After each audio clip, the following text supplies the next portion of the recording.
Thank you all for being here. For the press conference for Tar, I'm just going to introduce our guests. To my left, the film's composer, Hildur Guonadóttir.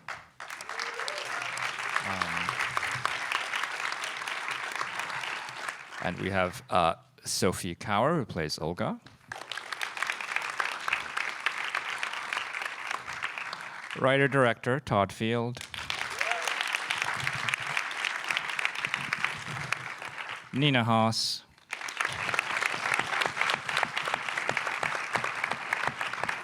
And Cate Blanchett.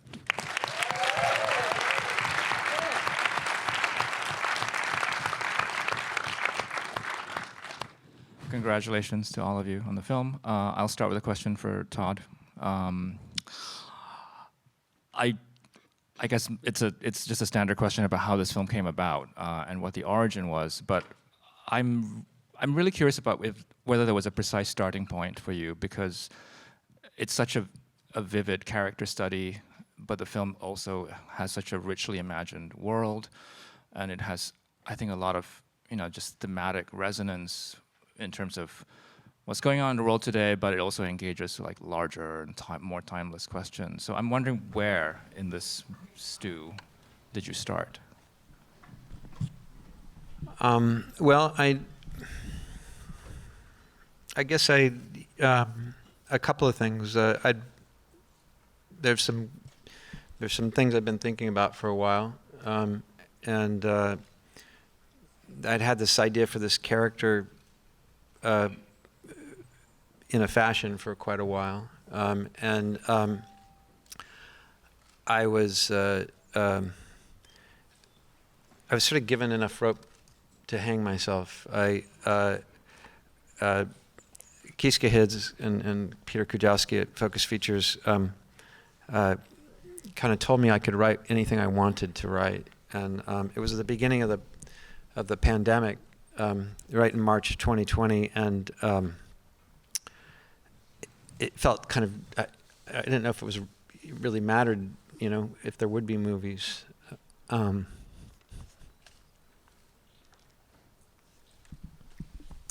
So that was we were all trying to survive, and people we knew were sick and dying, and we were, trying to think about how to get groceries and things like that. And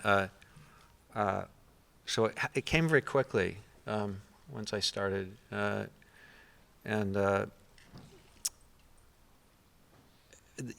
didn't, my background really is in jazz, and but as Hildur will tell you, it's all the same, it's sort of making noise. But in terms of trying to get this sort of backdrop for this correct, that was very important to me.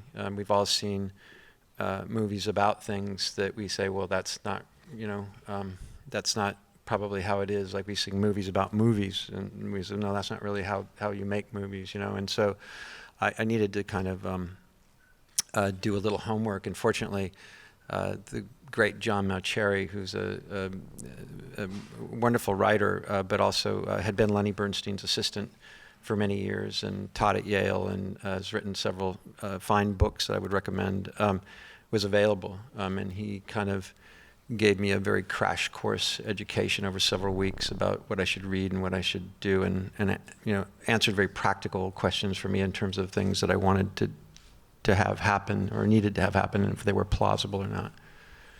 But it sounds like the starting point was the character of Lydia Tarr. Yeah, it was the character, and that character was somebody that,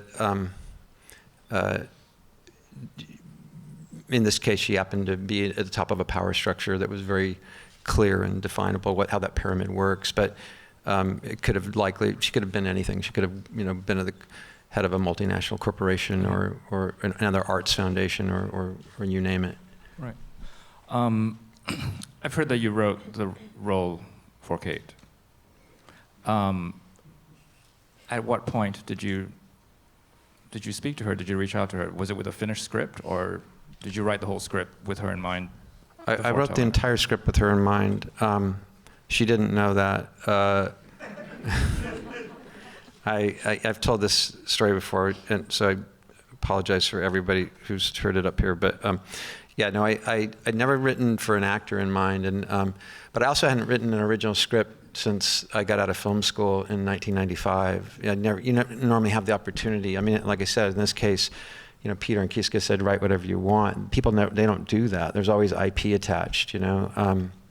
So there wasn't really so when you're adapting literary material, it's kind of often, just as a practical matter, best to keep these figures as literary figures in your head, and because if you're thinking about an actor, it's probably reductive from something you've seen them do before. But Cate and I had talked about doing a film with Joan Didion many years ago, 10 years ago, and we'd met here in New York, and that was a very very meaningful meeting for me personally, just because of Cate's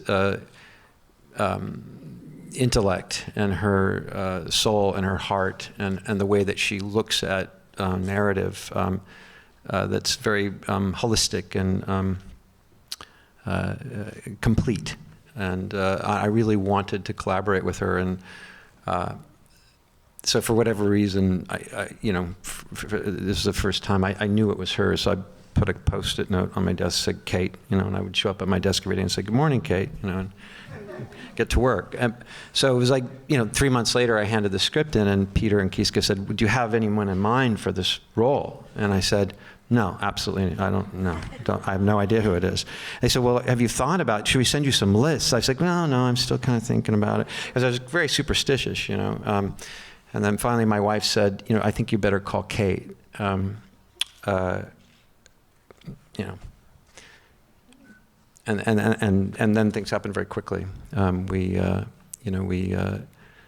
got in a conversation immediately, and we worked for nearly a year before we were actually on the ground together in Berlin. Cate, what was your response to the script? Well, like Todd said, we'd had this kind of resonant, meaningful meeting a decade ago, and I hadn't forgotten that. And obviously, you know, I've been so altered by Todd's films, and it's a rarity that he leaves home and goes and makes a movie, so you know it's going to be a very considered event, you know, that he's going to have. He doesn't put himself out there unless he has something to say, and I think that this film has so much to say. There's so many questions here, and I think it really respects its audience. It asks far more questions than it answers, and so I knew the process would be really exciting. I mean, I'd never read a screenplay like it. It was like a musical score. It was so rhythmic, and every character had their own rhythm and intonation and dynamics, and I felt like there was a kind of an aching sort of metaphysical tragedy at the center of it that I didn't know where to begin. And so our initial conversations were intensely practical, because there was a lot that we both had to do, I think, in order to get to first base, in order to make the film, in order for me to play the character. And then once Todd started to assemble this amazing ensemble of people, you knew it had the chance to be something really special. Yeah. Can you say a little bit about some of that preparation? I mean, Todd talked about just immersing himself in the details of this world. You obviously had to do quite a bit of that as well to play the part. I also noticed in the credits that you're actually performing some of the music. I wasn't, all of it. I wasn't doing the conducting, lip-syncing version of it. I think at its heart, that every single element, and this is a testament to who Todd is, not only as a filmmaker but as a human being, he's more than any filmmaker that I've ever met.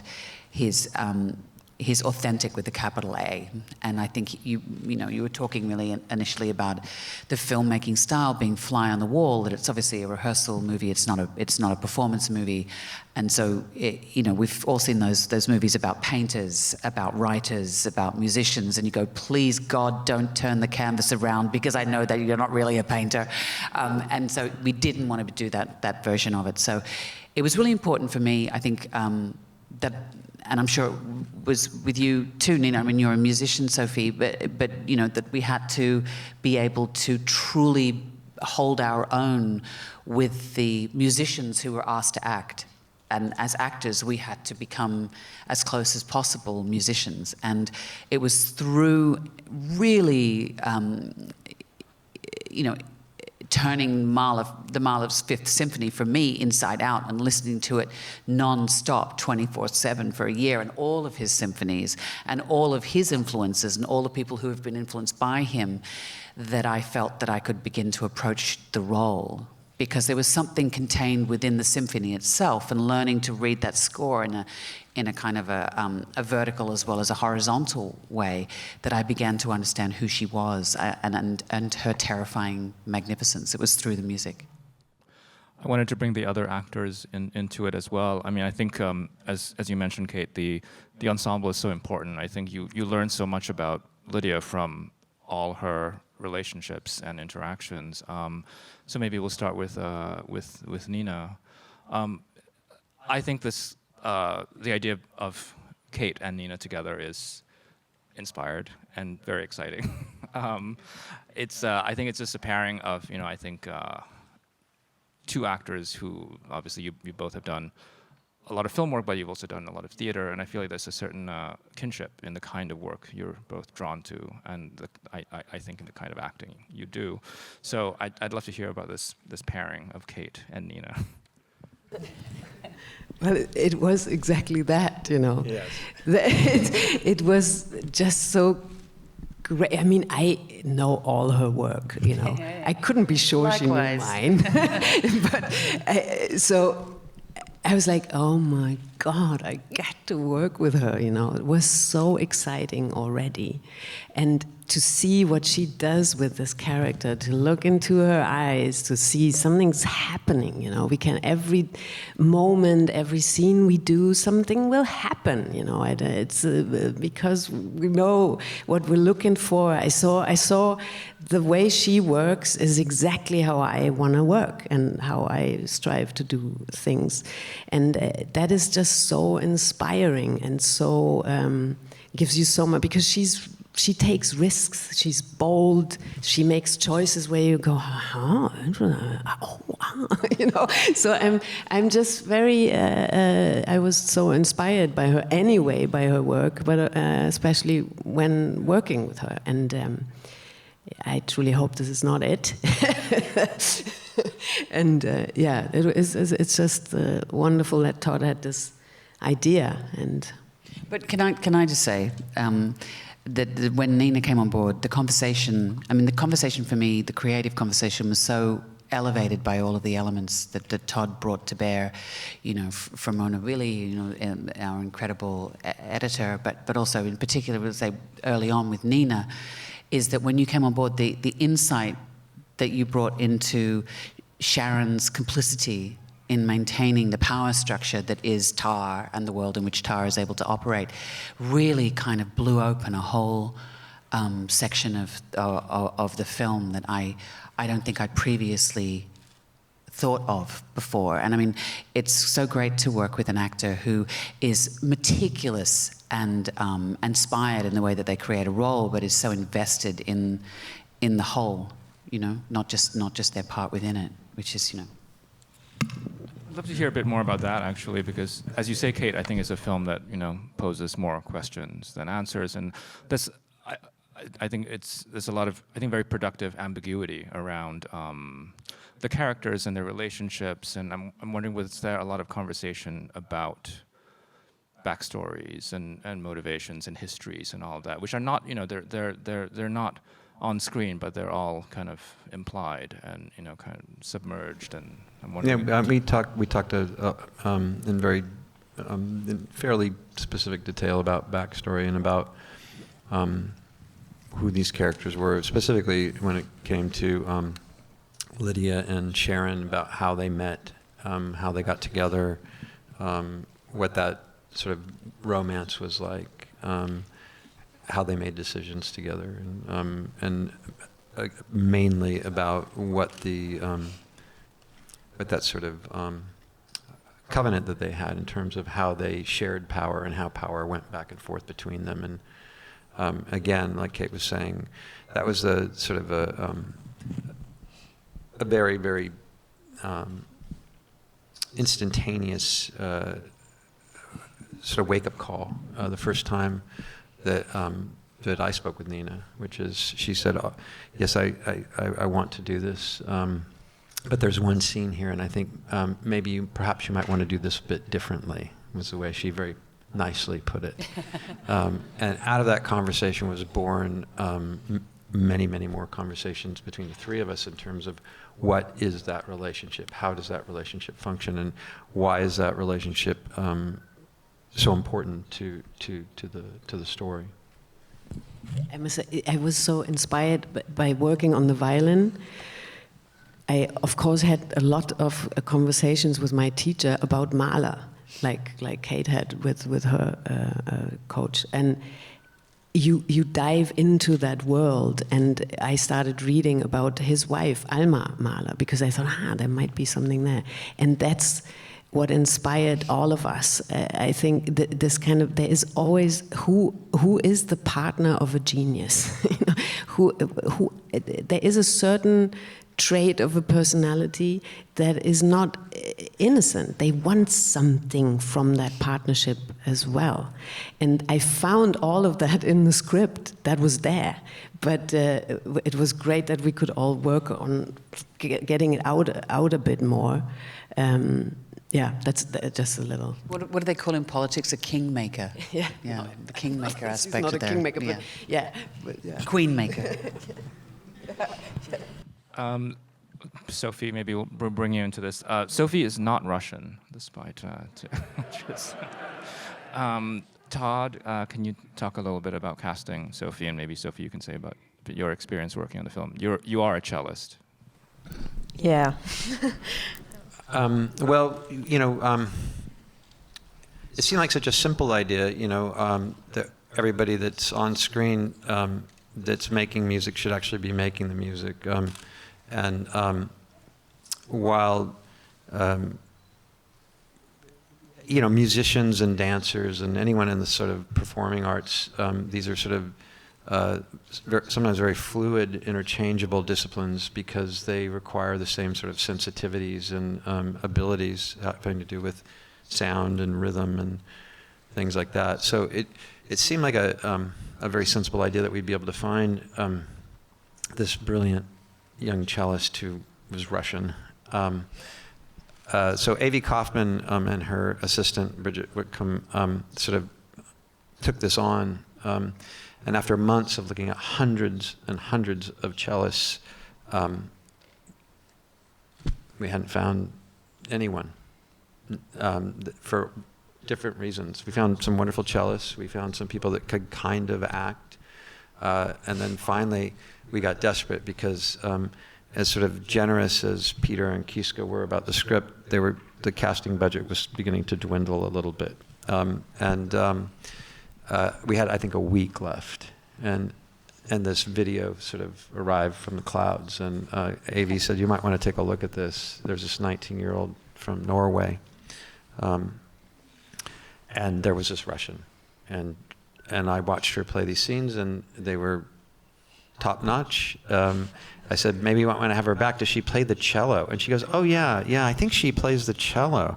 I said, well, do you think you might be able to have her play excerpt from the Elgar? Oh yeah, I'll ask. And then this excerpt arrived, and I was like, oh, wow, oh, amazing. And so, she came back in, and we had a callback, and we played with the scenes. But of course, the first question I asked her was, do you speak Russian? She said, no. I said, well, how did you do the accent? She said, YouTube. So, we got very lucky to make Sophie's acquaintance, and that she agreed to do this. It was a lot for her to take on. She'd never acted before, obviously. She had some fairly heady company, not to mention that she's in a movie scored by one of the great cellists, living cellists and composers that we have.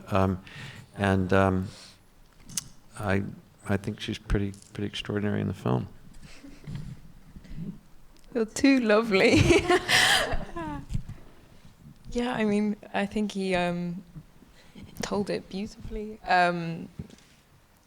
I applied for it, and I didn't really. It was actually my friend who made me apply. we got like a casting call in, I think, a school Facebook group or something like that. And I'm really not active on Facebook. I'm getting better, don't worry. But a friend sent it to me and she was like, you have to apply because I want to, and I don't play the cello. I was like, right, okay. So I had zero expectations the whole way through, and I just thought, oh God, this is going to be so cool. I can tell my grandchildren that I did a Zoom audition with Todd Field. Like, how cool is that?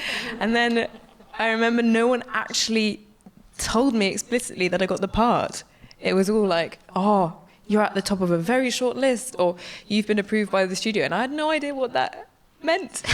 And then Todd and Avi rang me to kind of start introducing me to the script and Olga, and I was like, wait, have I actually got the part? Yeah, did no one say? But it was amazing, and then suddenly I found myself in Berlin, surrounded by the greatest actors and directors and composers of all time. And I mean, it's been the best of both worlds, really. Hard to say that many projects could top this one, to be quite honest. Okay, before I open it up, I want to bring Hildur into the conversation, and maybe Hildur and Todd, you could say a little bit about your collaboration. It goes without saying, music is important in this film. So, if you can talk a little bit about like what your touchstones and what your ideas were as you shaped the score, both of you. Should I go? Do you want to go? Yeah. Yeah. How long do we have? No, it was. Music was very important in this film. Very, very important, and it was just so.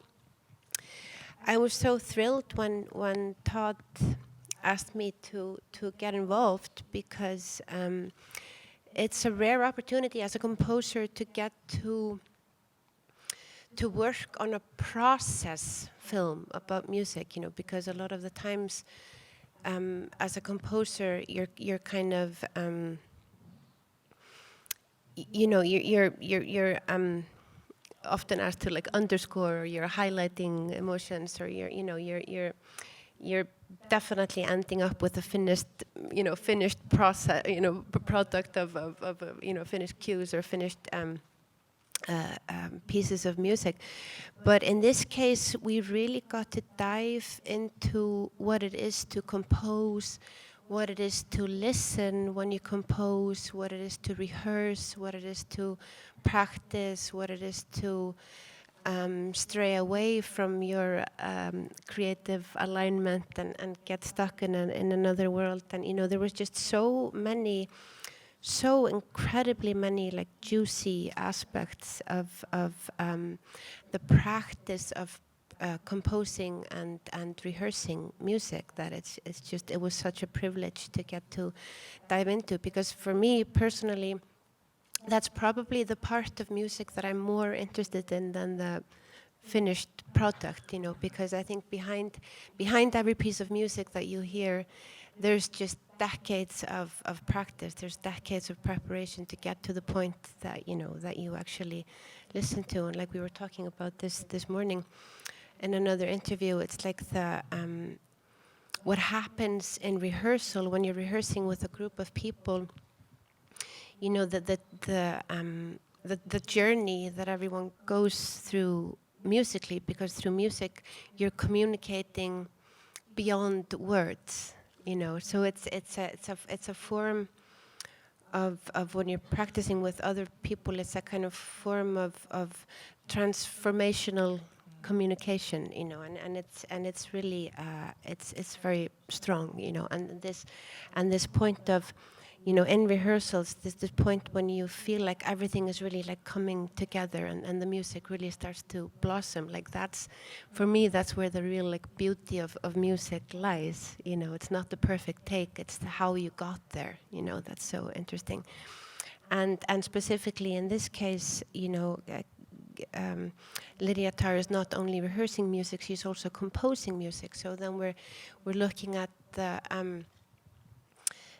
kind of the process of how do we communicate the the way of internally hearing the music before you write it, you know, so you have to feel it, and so you don't really hear it, because when you're writing music, you know, you have these melodies or textures or something that you hear internally. So it's not a voice necessarily or an instrument, but it's a feeling of the music, you know, and how do you portray that, you know, visually in a way that you feel it. So it was really important for us to write that music really early on. So Todd and I had lots of meetings before they started shooting, like specifically when he was location scouting, you know. So we kind of tempo mapped the whole film, and we made, like, you know, BPMs for each character, like, you know, with the tempo that they were walking in, the tempo that they were kind of, you know, writing in, the tempo that they're rehearsing in, and then so we had this overarching tempo map of the film, and then I wrote music to accompany that, so we could all listen to that music, and we could hear that music. So that music is in the delicate kind of subconscious DNA of the film, even though the audience is not hearing it, you know. But hopefully they will feel it. They will feel the tempo, you know. And then, of course, I wrote the music that she writes in the film. So we would have conversations about, like, you know, how, you know, or I would, you know, very badly try to explain, like, how you know, how it is to compose music, and how it is to, you know, to hear it and to sit with it like this, because it's a very delicate and personal process that you don't normally share that much with people. So that was you know, a really, really interesting and beautiful process for me as a composer, to get to share with such beautiful artists. Thank you. Thanks for that. Todd, do you want to add anything? Well, I mean, it was an unusual situation, which is, you know, as Hildur said, most of the time, you know, there's a pre-circumcised kind of situation, which is the process is, you know, A, B, C, D, E, and E being you come in and the composer sort of inherits your sins, you know, and tries to absolve you, sort of, in a way. And this was an unusual situation and a gigantic creative opportunity in terms of being able to collaborate with Hildur, because she was in at A, and she was with us through the end. And so, as she said, we went through and we didn't just spot for cues, we spotted for what is the gait. For instance, if you watch Cate and you put a metronome on her, she's walking at 120 beats per minute. I mean, we shouldn't be talking about this, is like inside baseball stuff, but you know, and Sophie's walking at 60, you know, and sort of this contrast between sort of her older and younger self, and creatively where she is, as opposed to where, for instance, where Sophie's character is. And I mean, just, we shouldn't really talk about all this, but I mean, we had very in-depth conversations about how we relate to music, but also how we relate to sound, and the idea that you're making a film about characters that make music, and they make music for real, and they make it on screen. So to underscore their lives would be absurd. It'd like be putting a hat on a hat, sort of thing. So,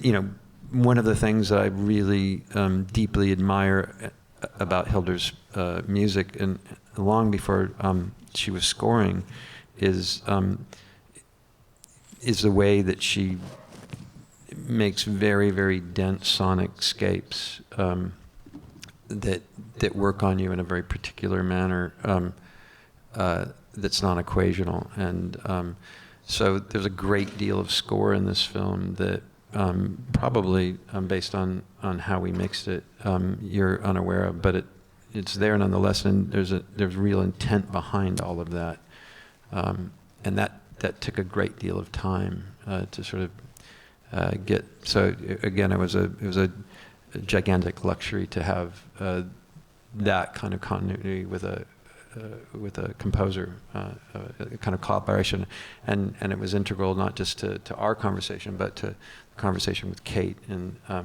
what she was doing, obviously, and all the way through up into July, when we actually recorded a concept album that with Cate conducting and Sophie playing with the London Symphony Orchestra with Elgar in the same place where Jacqueline Dupre played Elgar. At Studio One at EMI, now Abbey Road, and Hildur actually recorded what Cate's character is writing in the movie with a full orchestra, and that'll be out on vinyl with Lydia Tarr on the cover, the way that she'd planned in January. Finally. So, finally. Excellent. All right, we're going to take a few questions then. I think we have mic runners. So why don't we start over there? Yes.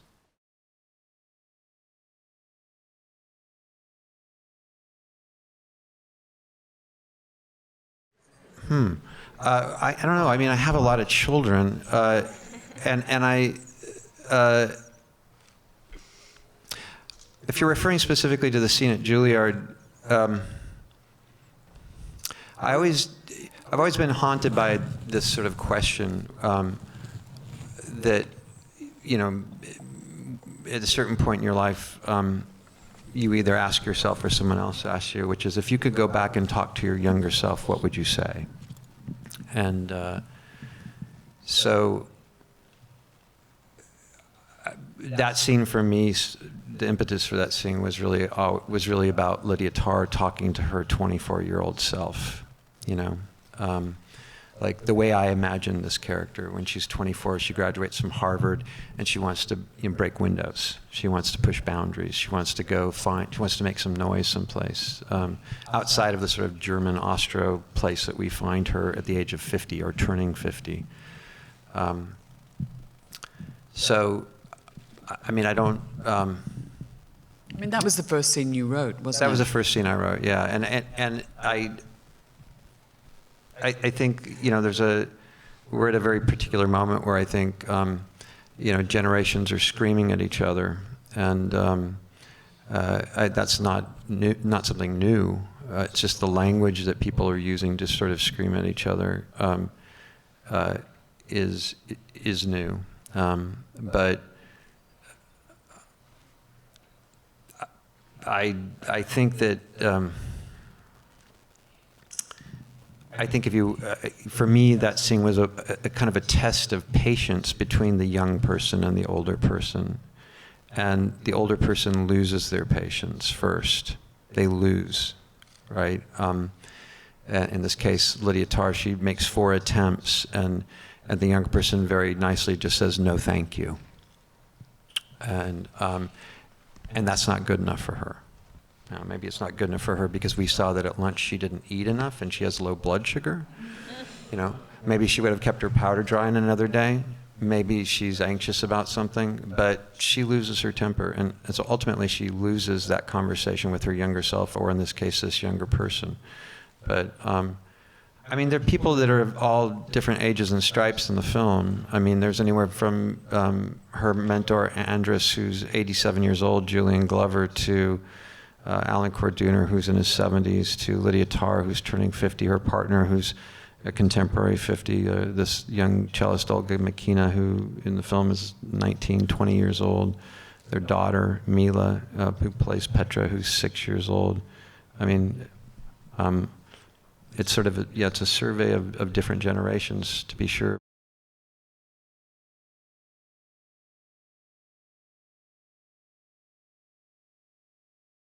I mean, those are just facts, right? That's public. That's just sort of, you know, we read about that, and in this milieu, those are the things that that these characters would talk about given these circumstances. But that's just what's in the air. I mean, people could argue, and I would argue, that it's a fool's errand to make a contemporary film that mentions the things that you're talking about. Because it's instantly dated, you know. This was an unusual circumstance given the tempo in which this film was written and made. But you know, the things with Dutoit and Levine and others, you know, those really rocked the classical music world, and are kind of unignorable, and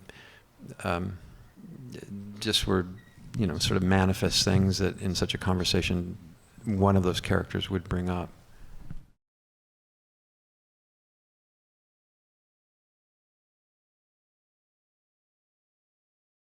Hear, hear. Yeah, I don't know. You know, it's a fair question. It's a question that I seem to be answering a lot. And it's a request that a lot of people have, Todd. Just Just can't get enough. Please don't take so long next time. You know, I love movies so much, you know, and I love making movies, and I'm, you know, that's why we're all here, you know, hopefully, you know, and I obsess over films and small details, and write my own critiques of other people's films and have catalogs, and, you know, it's a real hard thing to be away from, you know, and it's a hard thing to be allowed to make a film. I mean, I remember being in, I was a fellow at the American Film Institute 100,000 years ago, and we had a great teacher there who was only there that year, a guy by the name of Stuart Rosenberg. And Stuart directed Cool Hand Luke, and he was a real solid, sturdy fellow. And he had a lot of sort of wisdom to impart, very practical wisdom that, of course, we all ignored. One of the things that he said was, you can't, you know, you can't, you know, you can't tour with your movie and explain it to other people, because, of course, he came from an era where you didn't do that, you know. But the other thing he said was, enjoy your time here at the American Film Institute, because it will never be any better.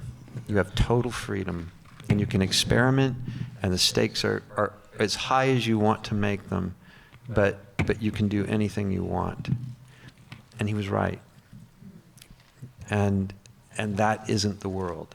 And so I've spent a very long time working on a lot of things that I thought were worth, you know, paying attention to, that other people didn't. It's as simple as that. And one of those things was this project where Cate and I met. So it wasn't, you know, so that was worth it. You know, Joan and I spent a year working on that script. It never happened. But if I got to collaborate with someone like Cate from that, then, you know, I'm the richer for it, and it was worth every minute. I'm getting a sign that I think we are out of time, unfortunately. But thank you all for being here. Thank you to all of you for this film.